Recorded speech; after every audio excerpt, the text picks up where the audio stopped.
Di sebuah kampung kecil di pinggir hutan tropis Jawa Barat, hiduplah seorang pemuda 17 tahun bernama Tony. Ia tinggal bersama keluarganya, ayahnya tukang servis motor keliling, ibunya penjual gorengan, seorang kakak perempuan yang mengorbankan sekolahnya untuk membantu ibu, dan seorang adik laki-laki yang masih SD. Mereka hidup dalam keterbatasan, tapi Tony tak pernah kehilangan semangat. Ia sering membantu ayahnya di bengkel kecil beratap seng. Di sela-sela waktunya, Tony merakit alat-alat dari barang bekas, belajar dari buku rusak dan video-video edukasi gratisan di warnet. Mimpinya sederhana namun besar, menjadi mekanik handal dan mengangkat keluarganya dari kemiskinan.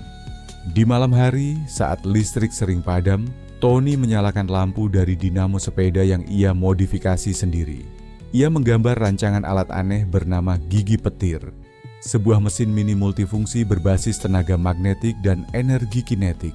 Suatu hari, kepala dusun memberi pengumuman bahwa ada lomba inovasi teknik tingkat nasional. Berhadiah beasiswa penuh di Akademi Mekanik Nasional di kota besar. Tony pun memutuskan ikut, walau ia tahu akan banyak tantangan di depan. Tony mulai merancang alatnya dengan penuh semangat.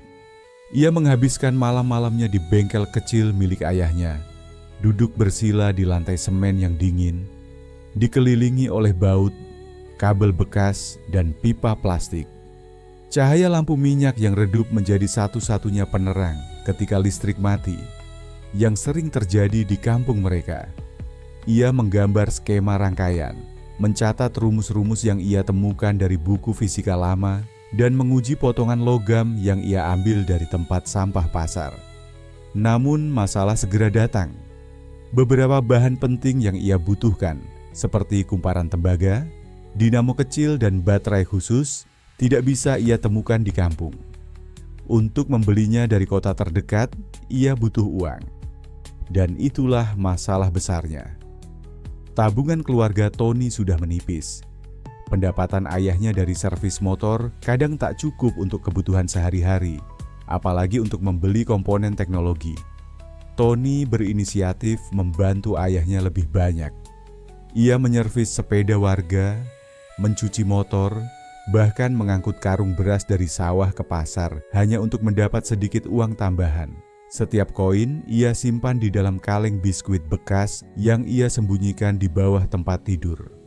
Tapi tetap saja uang yang terkumpul tak cukup. Di tengah usahanya mengumpulkan dana dan menyempurnakan alat, datang cobaan lain. Ibunya jatuh sakit. Kondisinya melemah karena terlalu sering memaksakan diri menjajakan gorengan tanpa cukup istirahat dan asupan makanan. Tony dan kakaknya panik. Ayahnya tak punya pilihan selain menggunakan sisa uang simpanan mereka untuk biaya berobat.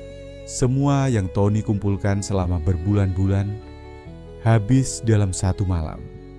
Di saat paling rapuh itu, Tony mulai mempertanyakan mimpinya sendiri.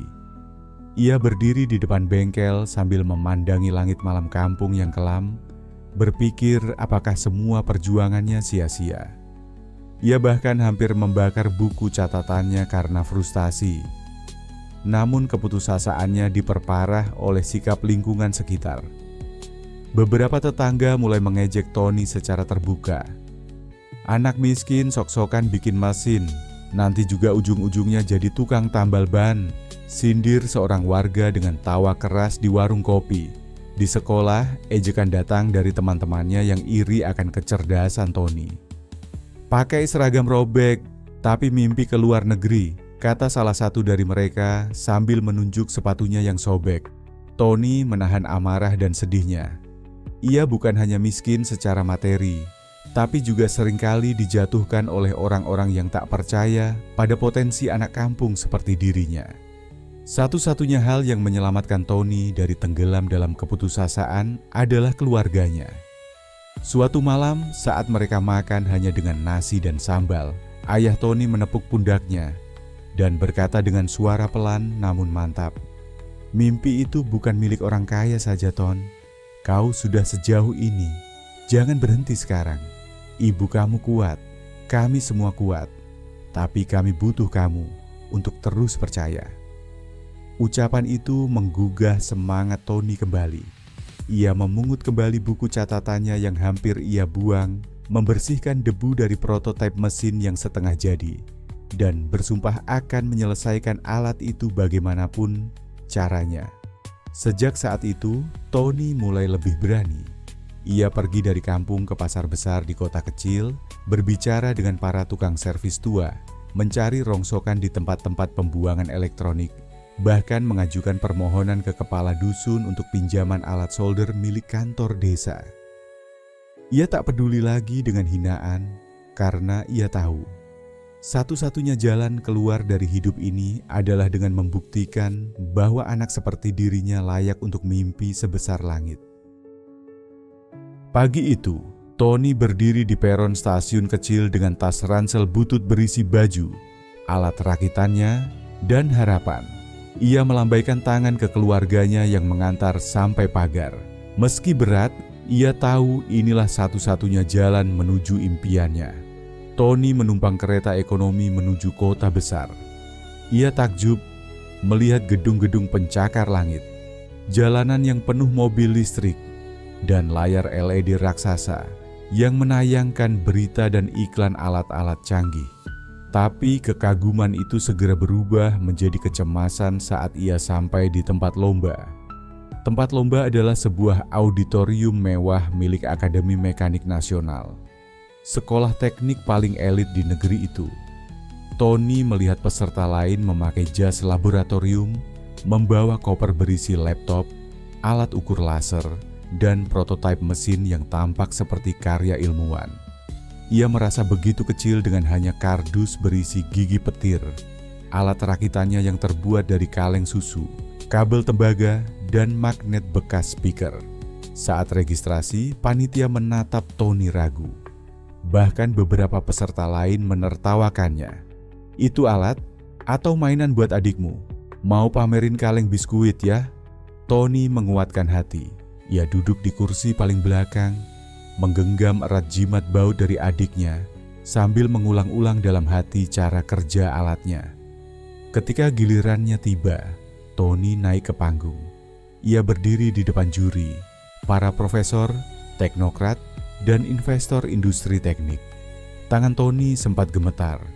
Salah satu juri muda tampak bosan, tapi juri senior yang duduk di tengah, Profesor Damar, menatap Tony dengan penuh perhatian.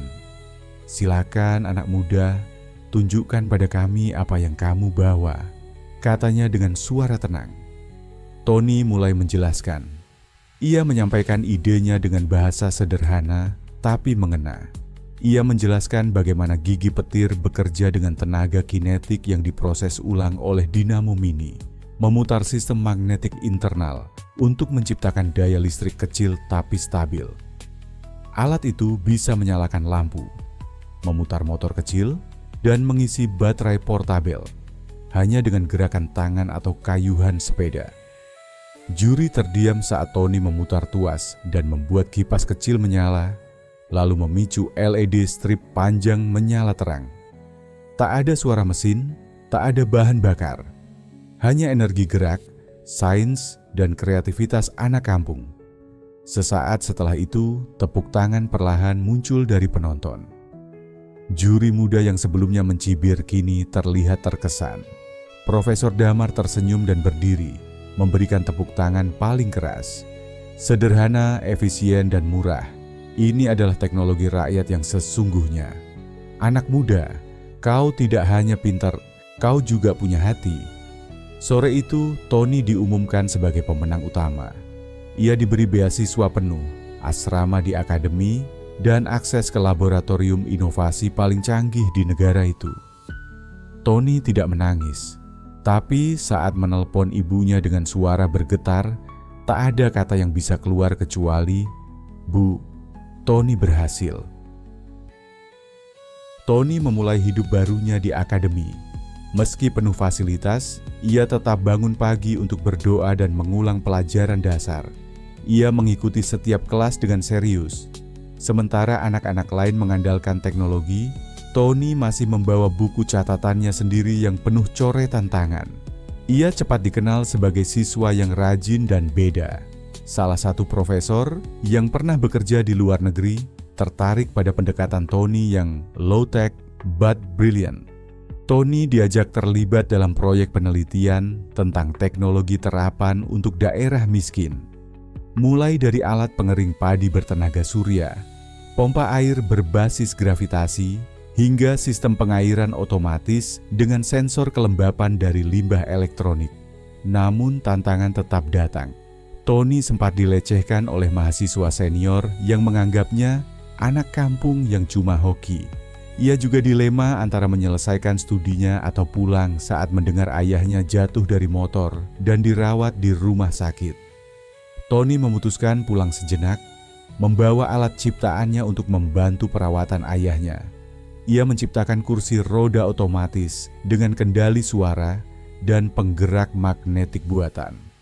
Alat itu jadi viral di media sosial setelah salah satu dosen membagikan videonya. Tony ditawari dana hibah untuk memproduksi alat itu secara massal. Setelah lulus, Tony menolak tawaran kerja dari perusahaan asing.